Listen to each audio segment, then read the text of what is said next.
عظیم bag Chughtai کی کہانی۔ چاول۔ گزشتہ جولائی کا ذکر ہے کہ ایک عجیب شخص سے ملاقات ہوئی۔ یہ حضرت ایک کمپنی کے ٹریولنگ ایجنٹ ہیں، اپنی تجارت کے سلسلے میں یہاں آئے۔ ایک اور صاحب ڈاک بنگلے میں ٹھہرے تھے جن سے ملاقات ہوئی اور ان کی وجہ سے آپ سے بھی تعارف حاصل ہوا۔ میں نے دونوں حضرات کو کھانے پر مدعو کیا۔ اول تو انہوں نے انکار کیا، لیکن بعد میں راضی ہو گئے، مگر کہنے لگے ایک شرط پر۔ میں نے پوچھا تو معلوم ہوا کہ چاول میز پر نہ آئے۔ میں نے وجہ پوچھی تو معلوم ہوا کہ قسم ہے۔ زیادہ میں پوچھنا بھی نہ چاہتا تھا۔ میں نے اس دعوت میں ایک اور احباب کو بھی مدعو کیا، اور ان میں سے ایک صاحب اسی روز راستے میں ملے۔ کہنے لگے مجھے سخت پیچش ہے، میں نہیں آؤں گا، لیکن میں نے ان سے وعدہ لے لیا کہ کیا مذائقہ ہے، ویسے ہی آ جانا، اور وقت کی پابندی کا تقاضا کر دیا۔ چنانچہ یہ حضرت جو پہنچے ہیں تو سب کھانا کھا رہے تھے۔ آپ بھی آ گئے اور آتے ہی میز پر ڈٹ گئے۔ میں سمجھا تھا کہ آپ کھانا کھائیں گے کہ اتنے میں ان کے نوکر نے جو ساتھ تھا تولیہ میں سے نکال کر ایک پلیٹ چاولوں کی اور دہی کا پیالہ رکھ دیا۔ چاول میز پر آنا تھے کہ میرے عجیب و غریب مہمان کی نظر پلیٹ پر پڑی۔ ایک دلدوز چیخ اور تڑپ کے ساتھ یہ اپنی جگہ سے اچھل کر گویا دور گرے، ایسے کہ معلوم ہو ان کے گولی لگی، اور چکرا کر سر پکڑ کر بیٹھ گئے۔ ساری محفل دعوت ایک دم سے برہم ہو گئی اور ہم سب حیران و پریشان ان کے گرد جمع ہوئے۔ بمشکل ان کے ہوش بجا ہوئے تو انہوں نے یہی کہا، ہٹاؤ ہٹاؤ اس پلیٹ کو، اور یہ کہہ کر بغیر کہے سنے جانے لگے۔ روکے نہ رکتے تھے۔ میں نے جب انتہا سے زیادہ خوشامد کی اور معافی مانگی اور اپنی بدقسمتی پر حد سے زیادہ تاسف کیا تو بمشکل رکے، وہ بھی اس شرط پر کہ کھانے کے لیے اب کوئی اصرار نہ کرے۔ بمشکل ان کو راضی کیا۔ چاولوں کی پلیٹ ہٹا دی گئی۔ دراصل بات یہ ہوئی کہ ان پیچش زدہ دوست کو ڈاکٹر نے دہی خشکا بتایا تھا۔ گھر دیر سے پہنچے۔ ادھر میرا تقاضا تھا کہ وقت پر پہنچنا۔ تکلف برطرف یہ سوچے کہ کھانا کھاتا ہوں تو دیر ہو جائے گی، لہٰذا کیوں نہ اپنا کھانا ساتھ ہی لیتا چلوں۔ اب جو کچھ بھی ہوا وہ ہوا، لیکن یہ معمہ سمجھ میں نہ آیا کہ آخر چاول دیکھتے ہی ان کی یہ حالت کیسے ہو گئی۔ کھانا تو انہوں نے نہیں کھایا، لیکن ساتھ ضرور بیٹھے رہے۔ لازمی تھا کہ ان سے معافی مانگتے ہوئے اس غیر معمولی بات کا سبب دریافت کیا جائے۔ کھانے کے بعد ان کی حالت جب بالکل ٹھیک ہو گئی اور وہ پیشتر کی طرح ہنسنے بولنے لگے تو ہم سب نے ان کو مجبور کیا کہ وجہ بتائیں۔ انہوں نے زیادہ اصرار نہیں کیا اور اپنا عجیب و غریب قصہ بیان کیا، جس میں سے چند باتیں چھوڑ کر قصے کے پیرائے میں جس طرح انہوں نے بیان کیا میں آپ کو سناتا ہوں۔ انہوں نے سگریٹ سلگا کر نہایت ہی آہستہ اور سنجیدہ لہجے میں اپنا قصہ اس طرح شروع کیا۔ یہ جب کا ذکر ہے کہ میں چھوٹا سا تھا، مگر مجھے سب یاد ہے، ایسی اچھی طرح گویا کل کی بات ہے، اور جب کبھی کسی دلہن کو دیکھتا ہوں تو وہی سین پیش نظر ہو جاتا ہے۔ جس وقت بچوں نے سنا کہ دلہن آ گئی تو بارات کی دھما چوکڑی میں ایک عجیب و غریب قابل قدر اضافہ ہو گیا۔ ایک بچے صاحب اپنی والدہ کا دودھ نوش فرما رہے تھے۔ انہوں نے سنا تو وہ بھی لپکی، اور ان بچے صاحب کو اپنے ڈنر کے التوا پر سخت غصہ آیا۔ ماں نے بچے کو وہیں چھوڑا جو صحیح تو وہ بکھر گیا۔ ایک گھونسا اسے مار کر اٹھا کر دوڑیں دلہن کی طرف۔ باقی بچے سب کے سب دروازے کی طرف دوڑے، ان میں میں بھی تھا۔ اسی سلسلے میں 2-4 بچے واللہ عالم کس وجہ سے پٹ گئے، اور بعض نے یوں ہی بیزاری ظاہر کر کے رونا شروع کیا۔ ہم سب الگ ہٹا دیے گئے۔ تب ہم نے دیکھا کہ دلہن اتاری گئی۔ وہ کتنی شرمیلی اور پیاری چیز تھی، جھکی نہیں بلکہ گری جا رہی تھی۔ زرق برق لباس میں سے اس کے گورے گورے مہندی سے رنگے ہوئے سرخ ہاتھ دکھائی دے رہے تھے، اور خوشبو سے وہ مہک رہی تھی۔ عمر میں نے پہلی دفعہ یہ دلہن دیکھی۔ اسی دلہن کو دیکھنے ہم دوسرے دن گئے۔ کیا دیکھتے ہیں کہ دلہن زرق برق کپڑے پہنے بیٹھی ہے، مارے شرم کے جھکی جا رہی ہے۔ دراصل اس پر بڑا سخت وقت تھا۔ ارد گرد کی عورتیں رونمائی کر رہی تھیں۔ دلہن کے سامنے ایک ادھیڑ عمر کی بیوی بیٹھی تھی اور ہر دیکھنے والی کے لیے دلہن کا گھونگھٹ اٹھا دیتی تھی۔ ایک چاند سا کھل کر چھپ جاتا تھا۔ آپس میں عورتیں دلہن کی صورت شکل اور بالخصوص اس کی شرم کی تعریف کر رہی تھیں۔ اس وقت ہم 2 بچے کھڑے دیکھ رہے تھے۔ میرے ساتھی نے کہا، ہماری آپا بھی دلہن بنی تھی۔ مجھے سخت حیرت ہوئی اور میں نے اس کی بہن کے دلہن بننے کے حادثے کو ماننے سے انکار کر دیا۔ وہ تو بہت ہی کالی اور بدصورت تھیں، دلہن ایسی نہیں ہوتی۔ اس کے بعد ایک بی بی سے ہم نے دلہن دیکھنے کو کہا۔ وہ بہت خوش تھیں اور انہوں نے بڑی خوشی سے دلہن کو دکھایا۔ میں نے مسحری کے پاس آ کر دیکھا، دلہن نے اپنی بند آنکھوں کو شرم سے ذرا جنبش دی۔ وہ بہت خوبصورت تھی۔ میں نے جھانک کر اسے اچھی طرح دیکھا اور اس کی صورت شکل اس قدر بھولی اور شرمیلی تھی کہ میرے دل پر خاص اثر ہوا۔ مجھے یہ دلہن بے حد پسند آئی اور میں ہٹا ہی ہوں کہ گونگے چچا آ گئے۔ یہ گونگے چچا دولہا کے رشتے کے چچا تھے۔ شادی کے سبب یہ بھی اس وقت نئے کپڑے پہنے تھے۔ یہ بھی دلہن کو دیکھنے آئے اور انگلی اٹھا کر بولے، اپو پائے پا، یعنی ہم بھی دلہن کو دیکھیں گے۔ مگر عورتوں نے انہیں جھڑک کر ہٹا دیا۔ کسی نے خفگی سے بھویں سکیڑی، کسی نے چہرہ بنایا اور یہ لوٹ گئے۔ نہ یہ سن سکتے تھے اور نہ سوائے پا پا کے کچھ بول سکتے تھے۔ میں ادھر سے چلا آیا، تھوڑی دیر دوسری طرف کھیلتا رہا، پھر اندر گیا۔ سب عورتیں اپنے اپنے کام میں لگی تھیں اور دلہن برآمدے میں اپنے کمرے کے سامنے اکیلی بیٹھی تھی۔ اس کا خوبصورت چہرہ آدھے کے قریب کھلا تھا اور میں دور ہی سے دیکھ رہا تھا کہ اس نے ایک دم سے اپنا منہ چھپا لیا۔ دیکھتا ہوں تو گونگے چچا یہ دیوانے سے تو تھے ہی، پا پائے کہہ کر مسکرائے اور سیدھے چلے دلہن کی طرف۔ اب لطف دیکھیے کہ دلہن کی مسحری کے پاس پہنچ کر آپ نہ صرف بے تکلفی سے بیٹھ گئے بلکہ گڑی مڑی دلہن کا گھونگھٹ اس آزادی سے اٹھانے لگے جیسے رونمائی کے وقت اٹھایا جا رہا تھا۔ دلہن سخت گھبرائی مگر یہ نہ مانے اور دلہن سے بولے، پا پا پائے۔ دلہن نے سخت گھبراہٹ میں ادھر ادھر گھونگھٹ ہی میں سے غالباً امداد کے لیے دیکھا اور جب یہ نہ مانے تو اس نے ہوں کر کے ہاتھ سے ان کو روکا۔ مگر یہ بھلا کاہے کو مانتے؟ خندہ فرما کر پا پا پا ہے پا کر کے آپ بھی زیادہ منہمک ہوئے۔ چشم زدن میں دلہن دونوں ہاتھوں سے پنجہ لڑانے لگی۔ وہ ان کے دونوں ہاتھ پکڑتی ہے، باوجود گھونگھٹ نکلا ہونے کے مردانہ وار ان کے ہاتھ پکڑتی ہے اور یہ پا پا پا کر کے چھڑا کر گھونگھٹ الٹتے ہیں کہ میں اتنے میں گھبرا گیا۔ میں نے پکارا، دیکھو یہ گونگے چچا دلہن کو مار رہے ہیں۔ میری آواز کے ساتھ ہی پا پا پا کی آواز عورتوں کے کان میں بھی پہنچ گئی اور وہاں سے 2-3 عورتیں اس سین کو دیکھ کر چیختی چنگھاڑتی جوتیاں چھوڑ چھاڑ کے دوڑیں۔ انہوں نے آ کر گونگے چچا کو جھٹک پھینکا، دھکے دے کر ایسا غل مچایا کہ بیچارے پا پا کر کے دھکے کھاتے نکل گئے۔ عورتوں نے بڑی دیر تک غل مچایا۔ 1-2 روز بعد میں پھر جو پہنچا تو دلہن اپنے کمرے میں تھی۔ میں نے جھانک کے دیکھا تو سچ مچ حیرت کی وجہ سے سکتے میں رہ گیا۔ وہی شرمیلی دلہن انتہائی شرارت کی تصویر بنی اپنے میاں کی جیب سے نامعلوم کیا چیز زبردستی چھین رہی تھی اور وہ مارے ہنسی کے بے حال ہوئے چارپائی پر پیچھے ہٹتے ہٹتے لیٹ گئے۔ مگر اس شوخ و شنگ دلہن نے نہ چھوڑا۔ اس کا دوپٹہ بھی سر سے سرک گیا تھا اور مارے خوشی کے چہرہ چمک رہا تھا۔ دونوں ہنس رہے تھے۔ میں اس شرمیلی دلہن کے اس رویے سے ایسا گھبرایا کہ دلہن نے مجھے دیکھا ہی تھا کہ میں وہاں سے بھاگا۔ میری دانست میں دلہن کو ایسا ہرگز نہ کرنا چاہیے تھا۔ میں اس کی بے باکی پر سخت متحیر تھا۔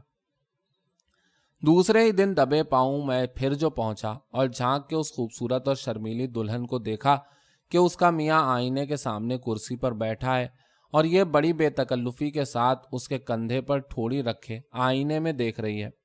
میں دلہن کے چہرے کی شگفتگی اور انداز کی دلکشی دیکھ کر حیران سا ہو گیا کہ آئینے میں میری اور اس کی آنکھیں چار ہوئیں۔ مجھے دیکھتے ہی وہ چونک پڑی اور کون ہے جو کہا تو میں بدحواس ہو کر ایسا بھاگا کہ گھر پر آ کر رکا۔ دلہن کے بارے میں قطعی رائے قائم کر چکا تھا کہ یہ بہت ہی بری ہے۔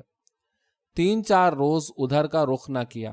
پھر جو گیا تو ادھر ادھر گھوم کر دلہن کے کمرے کے پاس جو پہنچا تو دلہن نے مجھے کمرے میں سے دیکھا۔ اس کا روشن اور پرنور چہرہ کھلا ہوا تھا اور اس نے مسکراتے ہوئے مجھے انگلی سے آنے کو اشارہ کیا۔ میں کھڑا دیکھتا رہا۔ وہ برابر اشارہ کرتی رہی حتیٰ کہ میں اس کی طرف گیا، مگر کمرے کے دروازے پر کھڑا ہو گیا۔ اس نے کہا اندر آؤ۔ میں نہ گیا تو اٹھی اور ادھر ادھر جھانک کر ایک دم سے لپک کر مجھے پکڑ لیا۔ میں نے زیادہ زور نہ لگایا اور شرماتا ہوا گردن نیچی کر کے کھڑا ہو گیا۔ اس نے میرا نام وغیرہ پوچھ کر مجھ سے بار بار آنے کی وجہ دریافت کی، اور جب میں کچھ نہ بتا سکا تو مجھ سے کہنے لگی کہ اب جو تم ادھر آئے تو تمہارے کان کاٹ لوں گی، بھاگو یہاں سے، لانا چاقو۔ اور جناب یہ سنتے ہی میں کانوں پر ہاتھ رکھ کر جو بھاگا ہوں تو گھر جا کر دم لیا۔ یہ کوئی لکھنؤ کی طرف کے رہنے والے لوگ تھے، ملازم پیشہ تھے، اور اس کے ہفتے ڈیڑھ ہفتے بھر بعد یہ لوگ نہ معلوم کدھر چلے گئے۔ دلہن اور اس کا خیال بچپن کی ایک بھولی بسری یاد ہو کر رہ گیا۔ جب میں نے اس دلہن کو دیکھا ہے اس وقت اس کی عمر تخمیناً 16 یا 17 برس کی تھی، اور میری عمر شاید 5 برس کی ہوگی۔ لیکن ابھی تھوڑے ہی دن ہوئے کہ ایک عجیب معاملہ پیش آیا۔ اسٹیشن کا نام بتانے کی ضرورت نہیں ہے، میں کہاں جا رہا تھا یہ بھی بتانے کی ضرورت نہیں ہے، کیونکہ میں بالتفصیل کوئی بات نہ بتاؤں گا۔ ریل گاڑی جو پلیٹ فارم پر آئی ہے تو میں قریب ہی کھڑا تھا۔ گاڑی باوجود کہ رکنے والی تھی لیکن رفتار پھر بھی تیز تھی۔ مختلف ڈبے سامنے سے گزر رہے تھے۔ تیزی سے انٹر کلاس میرے سامنے سے گزرا۔ کھڑکی میں ایک نوعمر عورت کا چہرہ سیاہ رنگ کے برقعے میں مگر بالکل کھلا ہوا میرے سامنے ہی سے تیزی سے گزرا۔ میرے منہ سے نکلا ارے، کیونکہ یہ واقعہ تھا کہ یہ حسین و جمیل چہرہ اسی دلہن کا تھا جسے دیکھے ہوئے آج 20 سال ہو چکے تھے۔ حالانکہ ایک جھپکی سی میں نے دیکھی، لیکن اس چہرے کا حسن و جمال کچھ ایسا تھا کہ 20 برس گزر گئے تھے اور اس درمیان میں کبھی خیالی تصویر بھی شاید ہی آئی ہو۔ لیکن میں نے فوراً پہچان لیا۔ میں اس کو ایک عجیب و غریب نظر کی غلطی سمجھا، مگر اسی طرف چلا کیونکہ مجھے بھی اسی درجے میں بیٹھنا تھا۔ اس درجے میں 4-5 مرد بھی تھے اور یہ نوعمر خاتون ایک کونے سے لگی بیٹھی تھی۔ ایک ٹرنک تھا اور ایک مختصر بستر جس پر اس وقت کونے میں منہ دیے بیٹھی تھی۔ اندازے سے معلوم کر کے مجھے حیرت ہوئی کہ ان مردوں میں سے کوئی بھی اس کا ساتھی نہیں معلوم ہوتا۔ یہ بھی سمجھ میں نہ آیا کہ مردانہ انٹر میں وہ کیوں بیٹھی تھی۔ کوئی 3 اسٹیشن گزرنے کے بعد ڈبے میں سوائے میرے اور اس کے کوئی بھی نہ رہ گیا، اور اس دوران میں میری حیرت کی کوئی انتہا نہ رہی، کیونکہ اگلے ہی اسٹیشن پر میں نے اتر کر جو اس کو دوبارہ دیکھا تو اور بھی مغالطہ ہوا۔ وہی نقشہ، رنگ و روپ، سب وہی معلوم ہوا جو میں نے 20 برس ہوئے دیکھا تھا، لیکن عمر اس کی بھی 16 یا 17 برس کی تھی، اور یہی سبب ہے کہ دونوں صورتوں میں کچھ فرق نہ تھا۔ میں جب اکیلا رہ گیا تو میں نے قطعی ارادہ کیا کہ اس سے بات چیت کروں۔ اس نے برقعے سے اپنا چہرہ اچھی طرح چھپا لیا تھا۔ میں بغیر کسی بہانہ تلاش کیے اٹھ کر اس بینچ پر آ گیا جو اس کے سامنے ہی تھی۔ اس نے میری نقل و حرکت کو غالباً خوف سے دیکھا تو میں نے کہا، محترمہ آپ گھبرائیں نہیں، غالباً میں آپ کو جانتا ہوں، معاف کیجیے گا، میں آپ کو دیکھ کر سخت حیران ہوں کہ غالباً یہی صورت شکل میں نے اب سے 20 برس پہلے دیکھی تھی۔ وہ غالباً آپ کی والدہ ہوں گی۔ اس نے گھبرا کر کہا، آپ میری والدہ کو جانتے ہیں؟ کون تھیں وہ؟ کہاں ہیں؟ میں نے واقعہ بتایا کہ مجھے سوائے اس کے کچھ یاد نہیں کہ پڑوس میں ایک دلہن کو دیکھنے گیا تھا۔ نہ یہ معلوم کہ اس دلہن کے شوہر کا کیا نام تھا۔ وہ مجسم بے کلی ہو گئی۔ کیا آپ معلوم کر سکتے ہیں، کسی طرح معلوم کر سکتے ہیں کہ میرے باپ کا نام، مطلب یہ کہ جن کو آپ بتاتے ہیں کہ آپ کے پڑوس میں رہتے تھے، ان کا نام اور پتہ کیا تھا؟ میں نے حیران ہو کر پوچھا، میں آپ کے سوالات سے سوائے کیا سمجھوں کہ آپ کو خود کیوں نہیں معلوم؟ اس نے برقعے کا نقاب ذرا سا ہٹاتے ہوئے ٹھنڈی سانس لے کر کہا، جی ہاں، مجھے اپنے ماں باپ کا نام نہیں معلوم، خود اپنا اصلی نام نہیں معلوم۔ مجھے چھوٹی سی عمر میں گھر سے کوئی فقیر چرا لایا، وہ مجھے لیے پھرا، جب اس جگہ آیا جہاں سے میں آ رہی ہوں تو مر گیا، اور کسی نہ کسی طرح مجھے ایک بیوہ نے لے لیا اور اپنی لڑکی کی طرح پرورش کیا۔ جب میں بڑی ہوئی تو مجھے معلوم ہوا کہ میرے ماں باپ نہ معلوم کون ہیں۔ ان بیوہ کا پرسوں انتقال ہو گیا، اور ان کے آوارہ بھتیجوں کی کشمکش سے بچنے کے لیے میں وہاں سے بھاگی ہوں، اور اسی وجہ سے مردانہ درجے میں بیٹھی ہوں۔ اور آپ کہاں جا رہی ہیں؟ ان بیوہ کے ایک دور کے رشتے کے بھائی کے یہاں۔ وہاں تو کشمکش نہ ہوگی؟ خاموش، اور پھر اپنا سوال کر دیا، آپ نے بتایا نہیں کہ آپ ان کا نام معلوم کر سکتے ہیں جو آپ کے پڑوس میں رہتے تھے؟ شاید وہی میرے باپ ہوں۔ آپ کا پورا قصہ سن کر تو یہی اندازہ ہوتا ہے۔ کیا آپ اب اگر ان کو دیکھیں تو پہچان لیں؟ میں نے جواب دیا، جی نہیں، مجھے ان کی صورت شکل کا خیال تک نہیں، لیکن نام اور پتہ ان کا غالباً معلوم ہو سکتا ہے۔ میرے والد تو انتقال کر چکے تھے، ماموں صاحب کے ساتھ میں رہتا تھا، اور اب ماموں صاحب بھی زندہ نہیں، اور اس جگہ سے ماموں صاحب بھی سال بھر بعد چلے آئے۔ لیکن میری دانست میں محلے میں جا کر مکان والوں سے پتہ چل سکتا ہے۔ تو آپ پتہ لگا سکتے ہیں؟ وہاں خاص طور پر جاؤں تو غالباً پتہ چل سکتا ہے۔ مگر وہ کہتے کہتے رک گئی۔ میں نے کہا ممکن ہے مجھے دھوکہ ہوا ہو۔ گھبرا کر اور نا امید ہو کر اس نے کہا آپ نے تو کہا کہ آپ کے پڑوس میں نے کہا نہیں، یہ میرا مطلب نہیں ہے، مطلب یہ کہ آپ کی صورت شکل میں مجھے دھوکہ ہوا ہو۔ اس نے گھبرا کر کہا مگر آپ نے تو فرمایا کہ بالکل میری ماں سے، مطلب یہ کہ ان کی صورت سے ملتی ہے۔ خیال ہے میرا، میں نے کہا ممکن ہے مجھ سے غلطی ہوئی ہو، آپ کی صورت شکل ان سے ملتی جلتی نہ ہو، مگر آپ تو کہتے ہیں کہ ان کی صورت مجھے یاد ہے، مگر ہاں بہت دن ہو گئے ہیں۔ میں نے کہا ان کی صورت شکل تو ایسی یاد ہے کہ دل پر گویا نقش ہے۔ بات کاٹ کر وہ خوش ہو کر بولی تو پھر تو غلطی نہیں ہو سکتی۔ میں نے کہا جہاں تک ان کی صورت کا سوال ہے بے شک غلطی نہیں ہو سکتی، مگر میں رک گیا۔ غالباً وہ سمجھ گئی مجھے چندہ غرض نہ تھی، لہٰذا میں بھی چپ ہی رہا، مگر حالت اس کی قابل رحم تھی۔ جب میں نہ بولا تو ہار کر وہ خود بولی آپ کوشش کر دیں، شاید وہ میری ہی ماں ہوں جن کو آپ نے دیکھا، میں عمر بھر اس احسان کو نہ بھولوں گی۔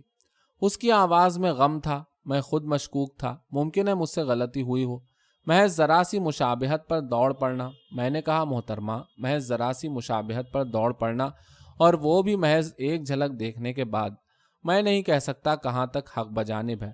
رہ گیا میری خدمت کا سوال تو میں اس کے لیے بھی حاضر ہوں، مگر مجھے شبہ ہے کہ ممکن ہے کہ آپ اپنا شبہ، میں نے کہا مجھے خود لحاظ معلوم ہوتا ہے، میں نے آپ کو غور سے نہیں دیکھا ہے۔ اس نے غمناک لہجے میں کہا میں اپنی ماں اور باپ کا پتہ لگانے کے لیے جب بول رہی ہوں۔ وہ رک گئی، پھر اس نے ٹھہر کر کہا آپ مجھے اچھی طرح دیکھ لیجئے، گھٹی ہوئی آواز اور غمناک لہجے میں کہا۔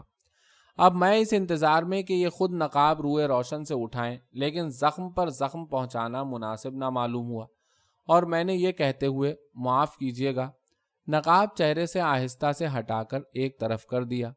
ایک دم سے معصوم نظریں جھک گئیں اور میں حیرت زدہ ہو کر رہ گیا۔